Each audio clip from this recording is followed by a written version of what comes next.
പണ്ടൊരു പനി വന്നു, ഒരു ഗ്ലാസ് വെള്ളം ഓതണമെങ്കിൽ ഉസ്താദിന്റെ അടുക്ക പോണം. പോണോ വേണ്ടേ? ഒരു ചരട് ഓതണമെങ്കിൽ എവിടെ പോണം? ഈ അടുത്ത സമയത്ത് ഞാൻ രാവിലെ എന്റെ വീടിന്റെ അടുത്തുള്ള ഒരാൾക്ക് സുഖമില്ലാത്തത് കാരണം കാണാൻ പോയി. രാവിലെ ഞാൻ അവിടെ ഇങ്ങനെ പോയപ്പോ അയൽവാസിയായ താത്ത ഓടി വന്നിട്ട് പറയുന്നു, എന്റെ ആട് വെള്ളം കുടിക്കുന്നില്ല, ഒന്നും കഴിക്കുന്നില്ല, ആ ഓതിയ വെള്ളം ഇങ്ങ് തരാൻ.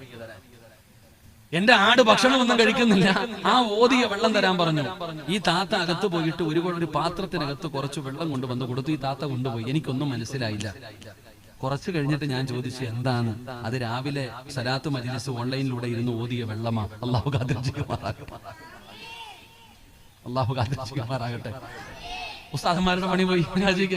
ഇവര് തന്നെ രാവിലെ ഏതെങ്കിലും എടോ ഈ വഴുത് കേൾക്കുന്നതൊക്കെ നല്ലത് കാര്യം ഇല്ല. എന്റെ വഴുതാണെങ്കിലും കേൾക്കാൻ പാടില്ല.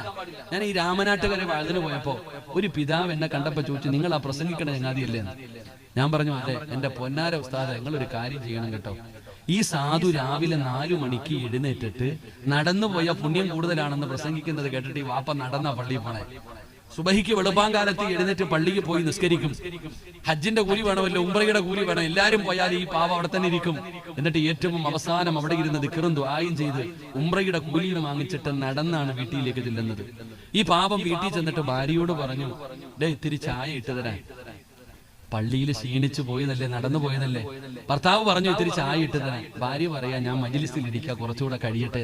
അല്ലാഹു കാത്തിരക്ഷിക്കുമാറാകട്ടെ. നമ്മളോടെങ്ങാണ് അങ്ങനെ പറഞ്ഞാലുള്ള അവസ്ഥ. അല്ലാഹു ഭാര്യക്ക് ആഫിയത്തുള്ള ദീർഘായുസ്സ് കൊടുക്കുമാറാകട്ടെ. എടോ, ഇന്നത്തെ വഴുതുകൾ അങ്ങനെ ആയി പോയി. ഇപ്പൊ ഇരിക്കണ ഈ മറയ്ക്കപ്പുറത്തിരിക്കുന്ന പെണ്ണുങ്ങളെ പോയി നോക്കിക്കേ. ഫർദയിട്ട് ഹിജാബിട്ട് തലമറച്ച് അദബും മര്യാദയായി ഇങ്ങനെ ഇരുന്ന് വഴുത് വെക്കും. എന്നാ നിങ്ങൾ വീട്ടിൽ പോയി നോക്കിക്കേ. രാവിലെ ഇതങ്ങോട്ട് ഓണാക്കി ചരുവത്തിലോട്ട് ചാരി വെക്കും. എന്നിട്ട് ഇവരിങ്ങനെ പച്ചക്കറി അരിയും ചായ വെക്കും, പാത്രം കടിയും, വഴുത് നടക്കും. അല്ലാഹു കാക്കുമാറാകട്ടെ. അതതിനെ കളിയാക്കുന്നതിന് തുല്യമാ. ഞാൻ പറയുന്നത് അങ്ങനെയൊന്നും വഴുത് കേൾക്കേണ്ട കാര്യമില്ല. സമാധാനത്തോടെ ഇരുന്ന് കേൾക്കണം. ഇൽമതാ. അല്ലാഹു നമ്മളെ നന്നാക്കി തരുമാറാകട്ടെ. എന്റെ പ്രിയപ്പെട്ട സഹോദരങ്ങളെ, എത്ര വഴുത് പറഞ്ഞിട്ട് നന്നാകുന്നില്ലടോ മനുഷ്യൻ. ഭയമില്ല, ദീനില്ല. ദീൻ പഠിക്കുവാനോ മനസ്സിലാക്കാനോ നമ്മൾ തയ്യാറാകുന്നില്ല.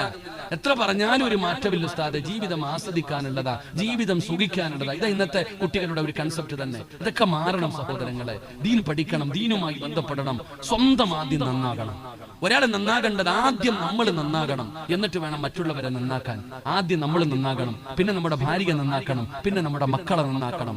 എപ്പോഴും ദീൻ വേണം നമുക്ക് വേണ്ടത്. ഈ പെണ്ണുങ്ങൾ ചോദിക്കും, സിറാജ് ഉസ്താദെ, നിങ്ങൾ ഏത് പ്രവാചകന്മാര് വഴുത് പറഞ്ഞാലും ഞങ്ങളെ പറയാൻ പറ്റുന്നതിന്റെ മാക്സിമം പറയുമല്ലോ. ഇവർ വിചാരിക്കുന്നത് നമുക്ക് അവരോട് എന്തോ വൈരാഗ്യം ഉണ്ടെന്ന്. ഒന്നുമല്ല. ഏറ്റവും കൂടുതൽ വഴുത് കേൾക്കുന്നത് പെണ്ണുങ്ങളാ, ഏറ്റവും കൂടുതൽ പിരിവ് തരുന്നതും പെണ്ണുങ്ങളാ. അല്ലാഹു ബർക്കത്ത് ചെയ്യുമാറാകട്ടെ. അവര് ഏറ്റവും കൂടുതൽ. ഞാൻ പറയുന്നത്, പെണ്ണുങ്ങളോട് ഞങ്ങൾക്ക് വൈരാഗ്യമോ ദേഷ്യമോ ഒന്നുമില്ല. പക്ഷെ പെണ്ണുങ്ങളെ ഞങ്ങൾ പറയുക തന്നെ ചെയ്യും. കാരണം പെണ്ണുങ്ങൾ നന്നായേ പറ്റൂ. പെണ്ണുങ്ങൾ നന്നാകണം. എന്തുകൊണ്ട്? പെണ്ണുങ്ങൾ നന്നായാലുള്ള പ്രയോജനം എന്താ? പെണ്ണ് നന്നായ നമ്മുടെ വീട് സ്വർഗമാകും. അല്ലാഹു നമുക്ക് ഈമാൻ തരുമാറാകട്ടെ. അല്ലാഹു നമ്മുടെ ഭാര്യമാരെ നന്നാക്കി തരുമാറാകട്ടെ. ആമീൻ പറ കാക്ക, ആമീൻ പറ കാക്ക. അല്ലാഹു നമ്മുടെ ഭാര്യമാരെ നന്നാക്കി തരുമാറാകട്ടെ. പാപ്പ, നീ എത്ര കുലകൊമ്പനാണെന്ന് പറഞ്ഞാലും, നീ ഹാജിയാരോ തങ്ങളോ മലക്കോ ആരുമായാലും, നിന്റെ പെണ്ണുമ്പുള്ള നല്ലവളല്ലെങ്കിൽ മക്കളുടെ കാര്യം പോക്ക. അല്ലാഹു കാക്കമാറാകട്ടെ.